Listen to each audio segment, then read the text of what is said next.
आज हम व्यवस्था विवरण की पुस्तक में अध्याय 17 का अध्ययन करेंगे। तू अपने परमेश्वर यहोवा के लिए कोई बैल या भेड़ बकरी बलि न करना जिससे दोष या किसी प्रकार की खोट हो, क्योंकि ऐसा करना तेरे परमेश्वर यहोवा के समीप घृणित है। जो बस्तियां तेरा परमेश्वर यहोवा तुझे देता है, यदि उनमें से किसी में कोई पुरुष या स्त्री ऐसी पाई जाए जिसने तेरे परमेश्वर यहोवा की वाचा तोड़कर ऐसा काम किया हो जो उसकी दृष्टि में बुरा है, अर्थात मेरी आज्ञा उल्लंघन करके पराये देवताओं की या सूर्य या चंद्रमा या आकाश के गण में से किसी की उपासना की हो या उनको दंडवत किया हो, और यह बात तुझे बतलाई जाए और तेरे सुनने में आए, तब भली भांति पूछपाछ करना। और यदि यह बात सच ठहरे कि इस्राएल में ऐसा घृणित कर्म किया गया है, तो जिस पुरुष या स्त्री ने ऐसा बुरा काम किया हो, उस पुरुष या स्त्री को बाहर अपने फाटकों पर ले जाकर ऐसा पथराव करना कि वह मर जाए। जो प्राण दंड के योग्य ठहरे वह एक ही की साक्षी से न मार डाला जाए, किंतु 2 या 3 मनुष्यों की साक्षी से मार डाला जाए। उसके मार डालने के लिए सबसे पहले साक्षियों के हाथ और उनके बाद और सब लोगों के हाथ उस पर उठे। इसी रीति से ऐसी बुराई को अपने मध्य में से दूर करना। यदि तेरी बस्तियों के भीतर कोई झगड़े की बात हो, अर्थात आपस के खून या विवाद या मारपीट का कोई मुकदमा उठे और उसका न्याय करना तेरे लिए कठिन जान पड़े, तो उस स्थान को जाकर जो तेरा परमेश्वर यहोवा चुन लेगा, लेवीय याजकों के पास और उन दिनों के न्यायियों के पास जाकर पूछपाछ करना कि वे तुमको न्याय की बातें बतलाए। और न्याय की जैसी बात उस स्थान के लोग जो यहोवा चुन लेगा तुझे बता दे, उसी के अनुसार करना। और जो व्यवस्था वे तुझे दे उसी के अनुसार चलने में चौकसी करना। व्यवस्था की जो बात वे तुझे बताएं और न्याय की जो बात वे तुझसे कहें, उसी के अनुसार करना। जो बात वे तुझको बताए उससे दाहिने या बाएं ना मुड़ना। और जो मनुष्य अभिमान करके उस याजक की जो वहां तेरे परमेश्वर यहोवा की सेवा टहल करने को उपस्थित रहेगा न माने या उस न्याय की न सुने, तो वह मनुष्य मार डाला जाए। इस प्रकार तू इस्राएल में से ऐसी बुराई को दूर कर देना। इससे सब लोग सुनकर डर जाएंगे और फिर अभिमान नहीं करेंगे।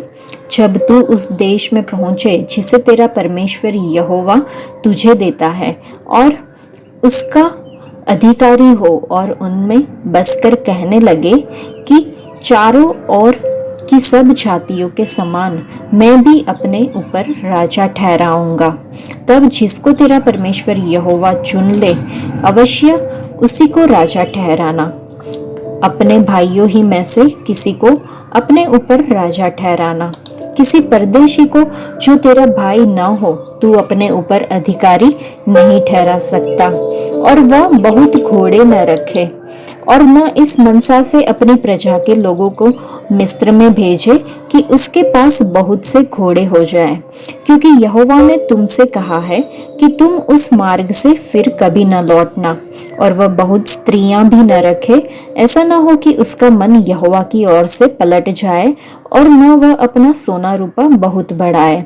और जब वह राजगद्दी पर विराजमान हो, तब इसी व्यवस्था की पुस्तक जो लेवीय याजकों के पास रहेगी, उसकी एक नकल अपने लिए कर ले और वह उसे अपने पास रखे और अपने जीवन भर उसको पढ़ा करे, जिससे वह अपने परमेश्वर यहोवा का भय मानना और इस व्यवस्था और इन विधियों की सारी बातों के मानने में चौकसी करना सीखे, जिससे वह अपने मन में घमंड करके अपने भाइयों को तुच्छ न जाने और इन आज्ञाओं से न तो दाहिने मुड़े और न बाएं, जिससे कि वह और उसके वंश के लोग इस्राएलियों के मध्य बहुत दिनों तक राज्य करते रहे। इस अध्याय को पढ़ने के बाद अगर हम सोचें कि हमारा परमेश्वर कौन है, तो हमें पता चलता है वो है जो चाहते हैं कि उनके बच्चे बुराई से दूर रहे। व्यवस्था विवरण की पुस्तक में ऐसा 9 बार कहा गया है। आज के इस अध्याय में इसका 3 बार उल्लेख हुआ है। नई वाचा के बच्चों के रूप में यहोवा परमेश्वर हमसे कितनी अधिक अपेक्षा रखेगा। आपके सांसारिक स्वभाव के जो भी कार्य है उन्हें मार दिया जाता है, वो व्यभिचार हो, अशुद्धता हो, कामुकता हो, वासना हो, भौतिकवाद हो या फिर मूर्ति पूजा हो। अपने मुख से निकलने वाले सभी क्रोध, शत्रुता, निंदा या गंदे शब्दों का त्याग करना होगा। पुरानी मानवता को उसकी बेड़ियों सहित उतार फेंकना होगा।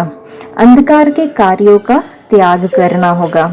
और यदि तेरी दाहिनी आंख तुझे ठोकर खिलाए तो उसे निकालकर अपने पास से फेंक दे, क्योंकि तेरा एक अंग नष्ट हो जाएगा और तेरा सारा शरीर नरक में न डाला जाएगा। ये तेरे लिए अच्छा है, ऐसा मत्ती रचित सुसमाचार में लिखा हुआ है।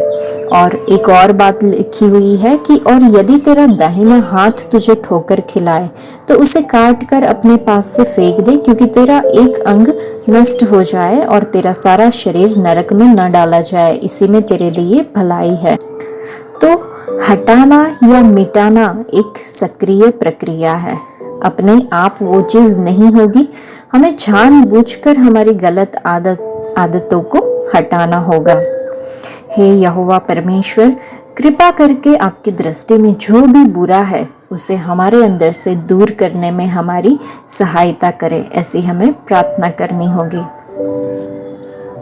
इस अध्याय को पढ़ने के बाद हम समझ सकते हैं कि इज़राइल की सबसे बड़ी विशिष्टता यह थी कि वे अन्य राष्ट्रों की तरह नहीं थे। वे परमेश्वर के चुने हुए लोग थे और यहोवा उनका राजा था।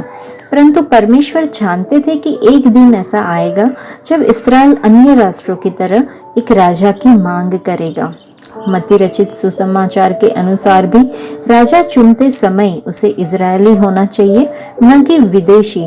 यह इस आदेश के आधार पर था कि लोगों ने प्रभु यीशु मसीह से एक विधर्मी राजा को पहचानने के बारे में सवाल किया और उससे पूछा कि क्या सीजर को कर देना सही है या नहीं।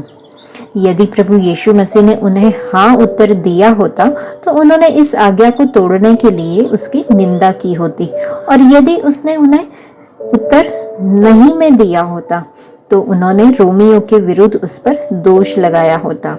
परमेश्वर पर भरोसा करने के बजाय लोग एक ऐसे राजा की इच्छा करेंगे जो सेना खड़ी करेगा और राष्ट्र को जीत की ओर ले जाएगा।